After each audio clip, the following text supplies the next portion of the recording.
ஊதிய உயர்வு உள்ளிட்ட கோரிக்கைகளுக்கு தீர்வு காணாவிட்டால் தலைமைச் செயலகத்தை முற்றுகையிடப் போவதாக டிட்டோ ஜாக் அமைப்பினர் தெரிவித்துள்ளனர். தொடக்கப்பள்ளி ஆசிரியர்களின் கூட்டமைப்பான டிட்டோ ஜாக் அமைப்பினர் ஒன்றிய அரசு ஊழியர்களுக்கு இணையான ஊதியம் வழங்க வேண்டும், பழைய ஓய்வூதிய திட்டத்தை நடைமுறைப்படுத்த வேண்டும் என்பது உள்ளிட்ட 31 அம்ச கோரிக்கைகளை வலியுறுத்தி இன்று ஒருநாள் அடையாள வேலைநிறுத்த போராட்டத்தில் ஈடுபட்டனர்.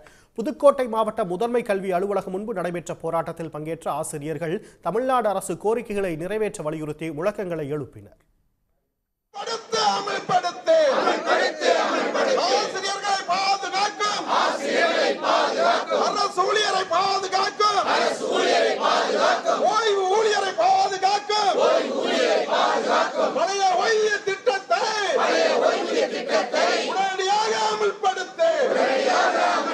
பழைய ஓய்வூதிய திட்டம் தொடர வேண்டும்.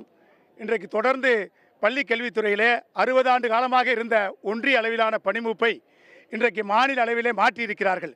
அதை உடனடியாக ரத்து செய்ய வேண்டும். 31 அம்ச கோரிக்கைகளை வலியுறுத்தித்தான் இன்றைக்கு டிட்டோ ஜாக் பேரமைப்பு பல்வேறு கட்ட போராட்டங்களை நடத்தியதன் பிறகு இன்றைக்கு ஒரு நாள் அடையாள வேலைநிறுத்தத்தை தமிழ்நாட்டிலே நடத்தி கொண்டிருக்கிறோம்.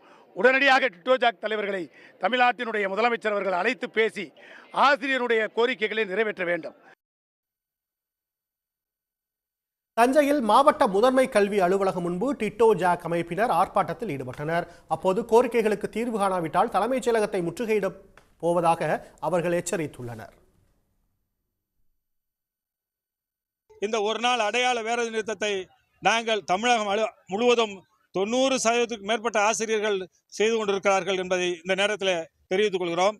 உயர்மட்ட குழு உறுப்பினர்களை அழைத்து பேசி தீர்வு காணப்படாத நிலையிலே சென்னையை நோக்கி 28, 29, 30 தலைமைச் செயலம் முற்றுகை போராட்டம் மிக சிறப்பான 100% பெண் ஆசிரியர் கலந்து கொள்ள வகையில் திட்டமிட்டிருக்கிறோம் என்பதை இந்த அரசுக்கு தெரிவித்துக் கொள்கிறோம். ஈரோடு மாவட்ட முதன்மை கல்வி அலுவலகம் முன்பு டிட்டோ ஜாக் அமைப்பின் சார்பில் நடைபெற்ற ஆர்ப்பாட்டத்தில் மாவட்டத்தில் உள்ள 200க்கும் மேற்பட்ட ஆசிரியைகள் கலந்து கொண்டனர். இதேபோல தூத்துக்குடி, நாகர்கோவில், மதுரை, திருவாரூர், கோவை, செங்கல்பட்டு என பல்வேறு மாவட்டங்களில் அந்த அமைப்பினர் போராட்டத்தில் ஈடுபட்டனர். உடனுக்குடன் செய்திகளை தெரிந்து கொள்ள சன் நியூஸ் பெல் ஐகானை கிளிக் பண்ணுங்க.